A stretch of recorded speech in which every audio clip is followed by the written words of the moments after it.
So thank you for tuning in. So we're running through costly communications. There's a lot of things that poor communication will cost you, especially if you are, or really in any space, right? It'll definitely impact your relationships. If we're talking about directly some specific, some resource impacts. So uh, more so in the workspace. So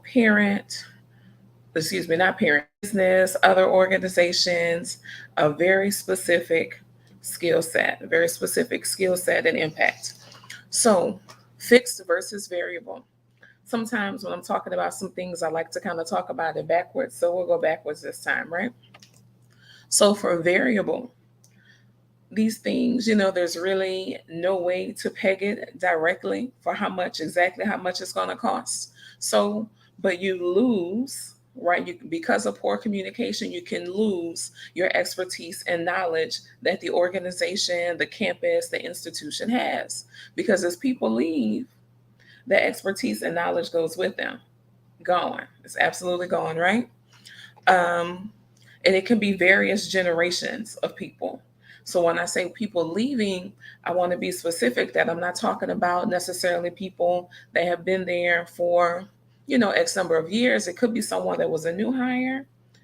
They weren't feeling it for various reasons. We'll talk about it a little bit. And they left. So again, the retention part, right? So people leaving within various generations and their specialties. Their expertise, their specialties goes with them. So when I say expertise, their specialties, that could be maybe that was one of your go-to tech people.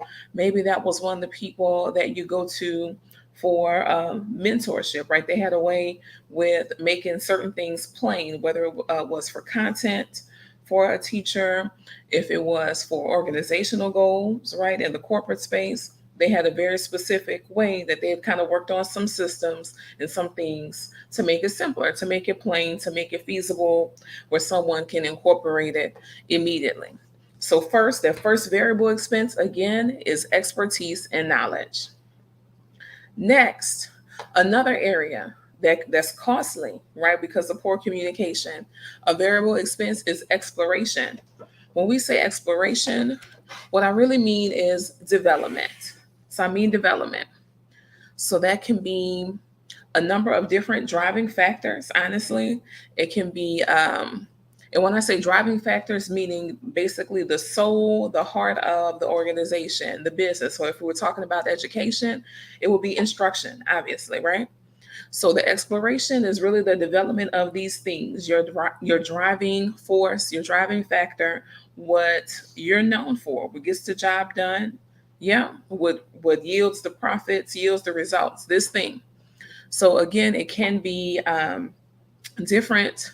Well, it will be different in different spaces, but again, it's that thing that you're known for, the development of that. So costly because if it's kind of a revolving door and there's a number of people that are in and out, what's going to happen is you're going to be constantly investing in development, but like baseline, frontline development. Not okay, we're growing leaders, we're growing your capacity. We have to keep reinvesting at that starting point, and that's extremely costly. Maybe it's a tech person, and not just the tech person, like, okay, this is who we go to when something's wrong or they run something on the back end, but literally they're making sure that everything about the organization is as efficient as it can be.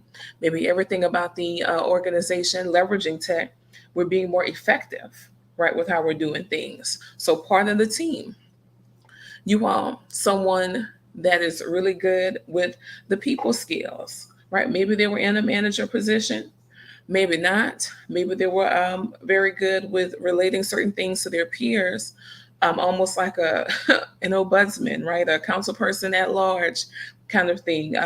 Sometimes your instructional coaches, your mid-level supervisors, those kind of people, right? Sometimes it's an average and basic peer-to-peer relationship, but you see it, you know it when you see it, that those basic people skills, they have those on lock. So developing these, because again, we talked about the second thing being very costly, a costly variable expense It's definitely the development. So I'm gonna say a little more about the people skills because y'all know that that's my area, that's my lane. So if the people that are working hard in the people skills area and it has been developed in them, then for one, they're able to uphold the guiding principles well. Remember, a couple weeks ago, we talked about the systems supporting the mission, right? That those people are able to back that up. They're demonstrating good knowledge of self and others when they're interacting. Also, the connection to the job description, right? So the development of these things, because sometimes literally people maybe the resume looked good, maybe they were hired because we were in a tight spot, but connecting their actual work, their day to day to the job description. Yes, that's this whole own thing. So that's kind of again going back to what we discussed a couple weeks ago, because we're talking about now the actions, making sure that the day to day pieces actually align with the systems that are in place. And these people are really good at this, right? And so just having a clear flow, a clear guideline for how interactions are going to happen. What's going to be the status quo, the baseline for interactions in the organization, in the space. So variable expenses and variable costs, so far we said expertise and knowledge, because it's costly. It leaves, right? Leaves may not come back at different levels. It could be a person that just joined the organization, could be someone that had been there for a while. And then the development, having to constantly develop. But again, developing at the same level, that entry level, you're constantly having to invest there. That's extremely expensive. It's not the same, it's not quite, not exactly. And for a number of reasons and a number of ways, it's not the same expense and investment when you're investing in someone, developing them to be leaders. That's different for a leadership position. It's different. So another variable expense that's costly, y'all, the systems. So if the expertise and knowledge, maybe we lost that, right? We lost that. It cost us that poor communication. It cost us development. This poor communication now is costing us systems. And y'all might be like, Anika, what do you mean when you say the systems? So the resources are being wasted. When I say resources, again, I'm not talking about just money, but I'm also talking about the time investment, yes, and even the people quotient investment. Because if every time we have a new hire, right, this is the HR person or someone that is kind of overseeing getting them started, and they've done all of that, right? They spent the time, they've done the paperwork, they've done the trainings, all these things, and then the person leaves. Y'all, resources are being wasted, right? They're not being utilized as best as they can.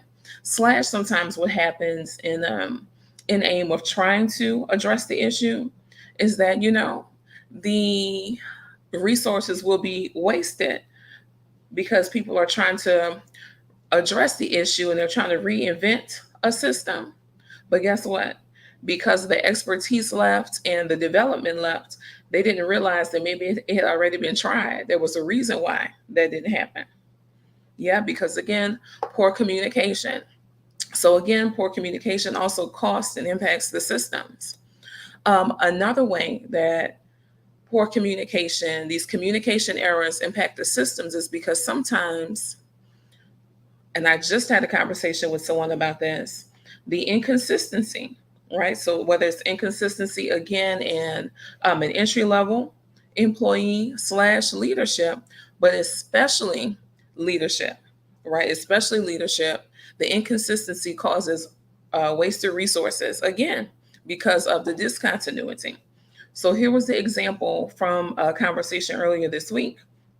Because of a change in leadership. So one leader, maybe like a few leaders ago, wanted to make sure that they had a decentralized organization plan. So no, you didn't have to come in. You could work from home or even an office location that was in your neck of the woods in your area, right? So that was one person's take. The next person's take was, no, I want everyone to be more centered. So we're going back to a centralized model. So then everyone adjusted resources again to fulfill that. Then guess what happened? Then they got yet another leader. And guess what the third leader in that same order said? You know what? I really did like that decentralized model. So let's go back to that. So again, going from, because think about it, in each of these situations, we have different needs in terms of where we're allocating resources and how, right? So the systems are being impacted because resources are being wasted. So we're not able to develop people the same way because, again, maybe we needed a bigger office building. If we're becoming more centralized, then we're going down to a smaller, again, setting. So all that happened there was, okay, maybe we don't need all these different hubs. We can have something that is more, they have the little pop-up offices, I call them, right? So again, going back and forth between these different models, impacting the systems, y'all, which is causing a wasted allocation of resources. And again, resources not being just money, but think about people have to keep planning the system over and over again, right? The time that goes into it. All right, y'all, it's massive, massive costs and losses. So when we talk about fixed expenses, I'll be honest, I was being a little bit tricky, a little bit. So that's the plot twist. It was more so the cost of a fixed mindset. I've been very curious, and it occurred to me more recently that, you know what, there was a whole, I'm going to say probably about 10 to 15 years ago, it seemed that growth mindset just kind of took the world by storm, right? In every space, whether you were in corporate and education, any space you could think of, a general organization, people were talking about growth mindset, growth mindset, growth mindset. But we don't hear that as much anymore. And so that really made me think, especially thinking about some of the retention and just general communication things that have been taking place. So when we talk about fixed versus growth mindset, the main thing to remember is that if someone is operating in a fixed mindset, that means that these are some of the common thoughts I'll say that they have. One, it tends to be more negative. Tends to be something along the lines of, well, this is how it's always been. Well, this is just how I am. Well, this is how we've always done it, right? So it's a lot of that connection to things cannot change, that is fixed. That's how we got the name fixed mindset, right? That this is a fixed thing. It's that's it. It is what it is, and that's it. That's the beginning and the end. Versus a growth mindset does tend to be more positive. And let me pause and say, because sometimes there'll become this battle between a fixed mindset versus a growth mindset, where people with fixed mindsets say, well, you're just not being realistic, right? You're being optimistic. You can do both. So the growth mindset is it hasn't happened yet kind of mindset. It is more positive, but maybe it hasn't happened yet. So it doesn't have to be, well, this is how I am. It can be, well, this is how I am right now, and I'm working on some things though. It doesn't have to be, well, this is how we've always done it. They're open to trying new approaches and new ways, and incorporating some new systems, tools, all the things, right? They're open to it. So it's not as closed off at all. It's a growth mindset.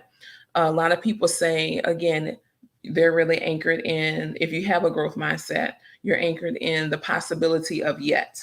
It just hasn't happened yet. Okay. So the cost, though, of the fixed mindset, y'all have heard us talk about before our mantra: see, study, and support each other.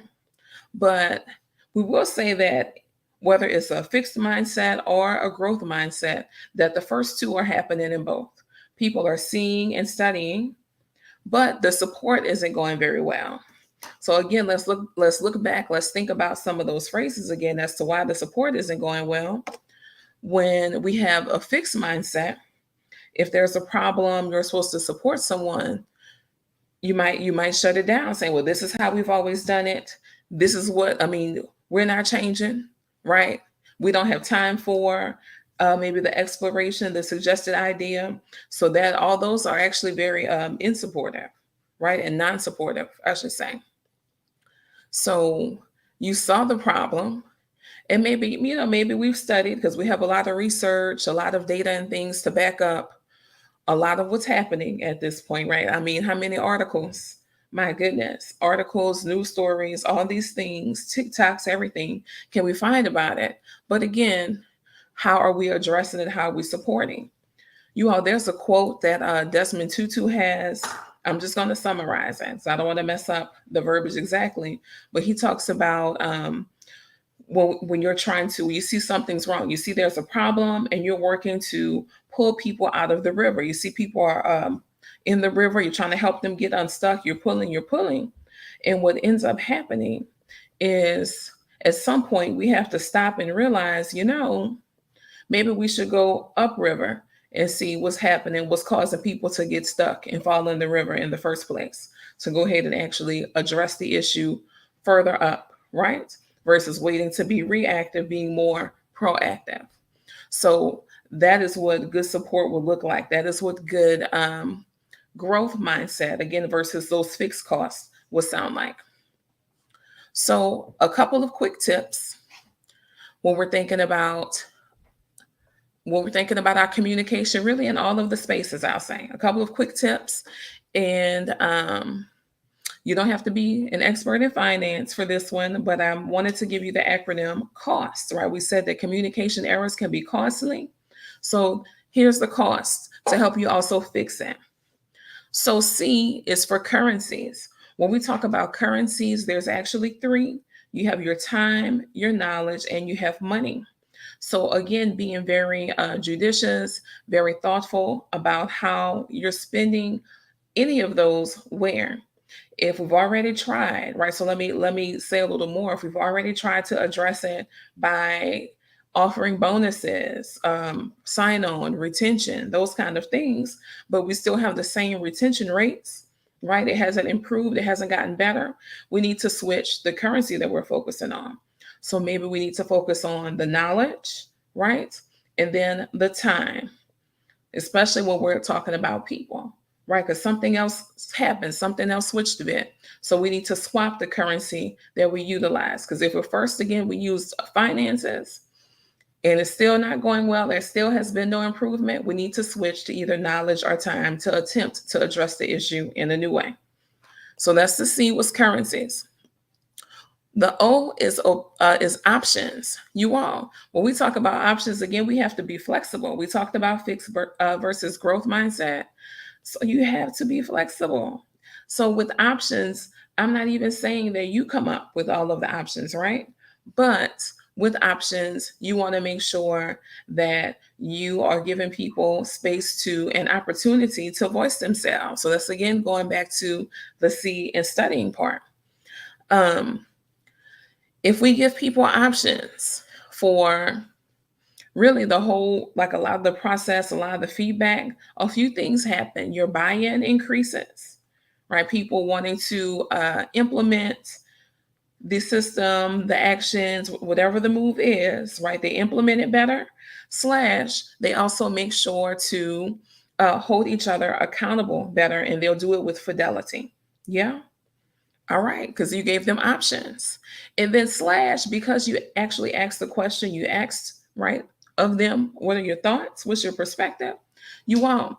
Because they feel seen and because y'all are talking about it, you can actually customize some of the responses, right? We talked about those currencies. We can actually customize the responses and actions from there. So it's going to take some creativity, right? And we'll talk about that a little more. If you need some help, reach out to Holistic Fluency. It will take some creativity, but it can be done, especially if the team is working together. So the S, we talked about systems, but the S is for systems alignment. So, okay, we're doing this now. We talked about it. We customized it some. You all, at this point, we need to make sure that we inspect what we expect. Y'all have heard me say that before. So once we've implemented, we've inspected, we have to give feedback. And there's certain ways to give feedback as well. So a lot of different ways it can come across, right? but we can do that. When we talk about the feedback as well, we need to make sure we're approaching it not like checklists and screenshots. Like, okay, this one moment, I did it. Here's the check. No, not screenshots and checklists. That one grabbing at one moment in time, but it has to be ongoing. It's an ongoing developmental thing. So the alignment of the systems. The T is for training. Now, clearly, so we have obviously a very special lane, social emotional learning, emotional intelligence, and I'll say a little more about that. But if it's not my area, if you aren't sure what you might need some developmental or some development and training in as a team, as an individual, just ask and I'll point you in the right direction. I'm sure that I know someone, I'm sure. But the T, the training, y'all, whatever is needed.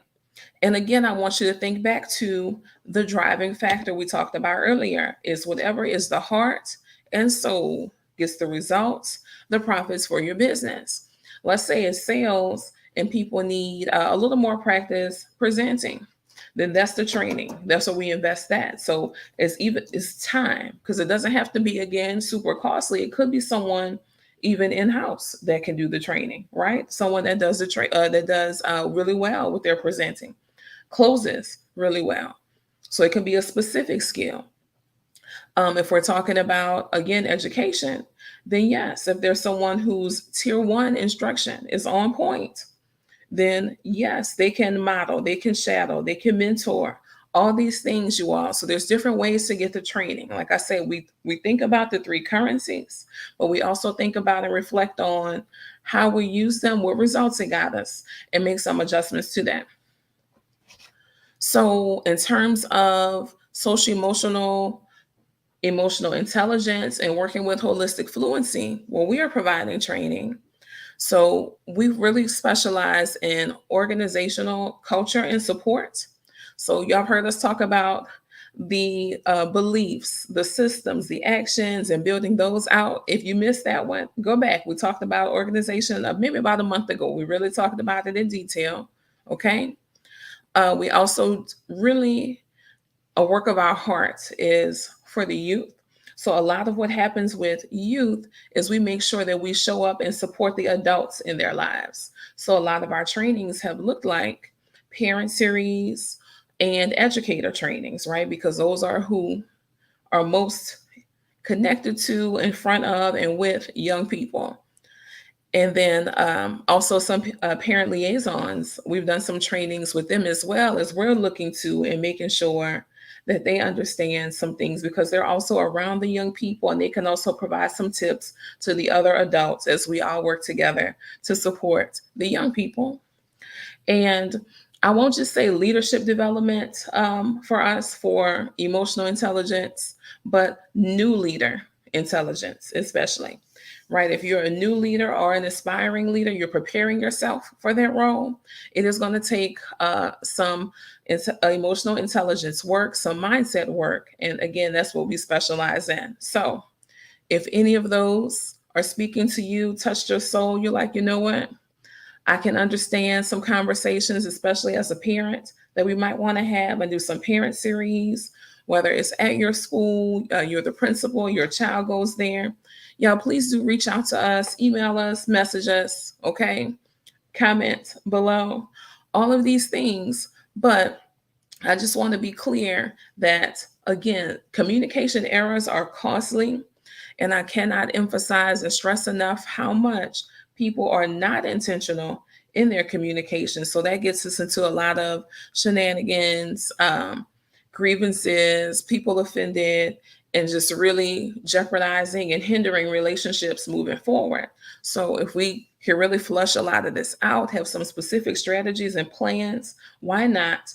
And so we make sure that we use the cost acronym that I gave you to not have it be such a big deal at all. But we don't have these expenses connected to our communication. Okay. All right, y'all. Y'all were quiet today in the chat, but y'all thank y'all for joining. And I will see y'all another time. Bye bye.